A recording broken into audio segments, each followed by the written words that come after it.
ছেলে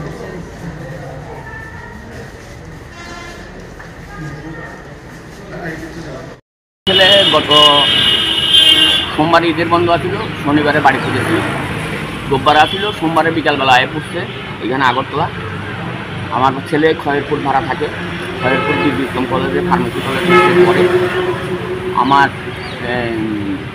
ছেলে মঙ্গলবারে কলেজ থেকে ক্লাস করছে, বুধবার দিন আমার ছেলে কলেজে আসে, আসার পরে এইচওডি হ্যারে যে সিনিয়ররা যেরকম রেগিং করায় এরকম রেগিং করাইছে। তারে চারবার 5 তলা সিঁড়ি কাউন্ট করাইছে। তখন আমাদের যখন আমার ছেলে জানাইছে বিকালবেলা, তখন আমি এইচওডিকে ফোন করেছিলাম, করে বলেছিলাম যে স্যার কেন এটা করেছেন, আমার ছেলে কি অন্যায় করেছে? ও অন্যায় কিচ্ছু না, ও উপরে কি ক্লাস আছে, নিচে কি ক্লাস আছে, ল্যাবরেটরি কোথায় আছে, তারপরে এই প্র্যাকটিক্যাল রুম কোথায় আছে, ওরা কিছুই জানে না এখন পর্যন্ত।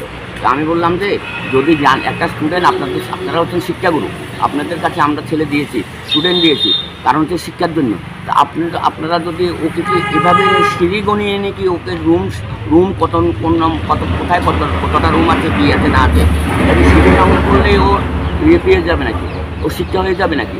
আপনি বলতে পারতেন যে ঠিক আছে তুমি কত নম্বর রুমে তোমার প্র্যাকটিক্যাল রুমটা আছে দেখে আসো। তো আপনি এটা না করে আপনি ওকে সিঁড়ি কাউন্ট করেছেন, ওটা তো রিগিংয়ে পর্যায়ে পড়ে। আজকে সিনিয়ররা যদি করতো মেনে নেওয়া যেত, সিনিয়ররা করছে। আপনি একজন শিক্ষক, অভিভাবক, আপনি কলেজে এইচওডি, আপনি কী করে করলেন এটা? আর আমার ছেলেটা যদি কালকে অপমানে আমার ছেলেটা সারা রাত সমস্ত পায়ে ব্যথা, গায়ে ব্যথা, সমস্ত ব্যথা হয়ে গেছে সিঁড়ি কাউন্ট করতে করতে, আমার ছেলেটা যদি কালকে যদি কিছু করে ফেলতো, আমি কার কাছে যেতে পারতাম? আমার একটা ছেলে মাত্র, আমি একটা ক্যান্সার পেশেন্ট, আমি খুব বহু কষ্ট করে আমি আমার ছেলের জন্য ওষুধ না খেয়ে আমি ছেলের জন্য টাকা পাঠাচ্ছি, আপনাদের কলেজে দিয়েছি আমার ছেলেটাকে মানুষ করার জন্য। আমি এই জন্যই আমি সুস্থ তদন্তক্রমে বিচার চাওয়ার জন্য আমি এখানে এসছি, কলেজে এসছি আজকে আমার ছেলেকে নিয়ে। আমরা যদি বাড়িতে নিশ্চিন্ত না বসতে পারি, তাহলে তো এখানে পাঠানো কোনো মানে হয়।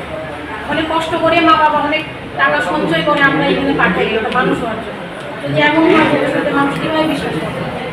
এটাই আমার বক্তব্য যে কেন এটা হলো, এটাতে আমরা কী শিখবো, এই সিঁড়িটা গুনার পরে ও কী শিখেছে, আমরা এখানে কী শেখাতে পাঠিয়েছি আর কী শিখেছে, এটা আমার কোশ্চেন থাকবে আমার কাছে। কেন এটা? আপনারা কি এখন কিসের জন্য এসেছেন এখানে? এটা কারণটা কি জানার জন্য, যে এটা কী কেন হয়েছে, বা ওনার তরফ থেকে ওনার বক্তব্যটা আমরা শুনতে চাই যে কেন এরকম হয়েছে। এরকম বিভিন্ন কলেজে বা এরকম কলেজে যেন এরকম হয়, সেই বিষয়টা কি মন্ত্রীর উদ্দেশ্যে আপনার কোনো বার্তা থাকবে এরকম যেসব কলেজে হয়? দেখুন, রেগিং তো বহু আগেই আমরা জানি যে নেই, এবং যখন কলেজে ভর্তি হয়েছে তখন বলা হয়েছে যে রেগিং কোনো জিনিস নেই। সেই সুবাদে আমরা কনফার্ম হয়ে আমাদের মনে শান্তির জন্য আমরা এভাবে পাঠিয়েছি। আমরা এটাই চাইবো যে যাতে এমন কোনো কিছু না হোক, স্টুডেন্টরা ভালোভাবে পড়াশোনা করুক, ভবিষ্যতের কারিগররা যাতে ভালোভাবে তৈরি হয়, এটাই আমার বক্তব্য।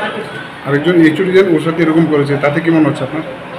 দেখুন, যতটুকু জানতাম আগে, আমরাও তো পড়াশোনা করে এসেছি, তো জানতাম যে সিনিয়র যারা করে হয়তো সিনিয়ররা করে, কিন্তু এখানে যখন দেখলাম এইচওডি, তখন এটা অনেকটা হতাশ হয়েছে যে উনি এটা করেছেন, মানতে পারছি না জিনিসটা।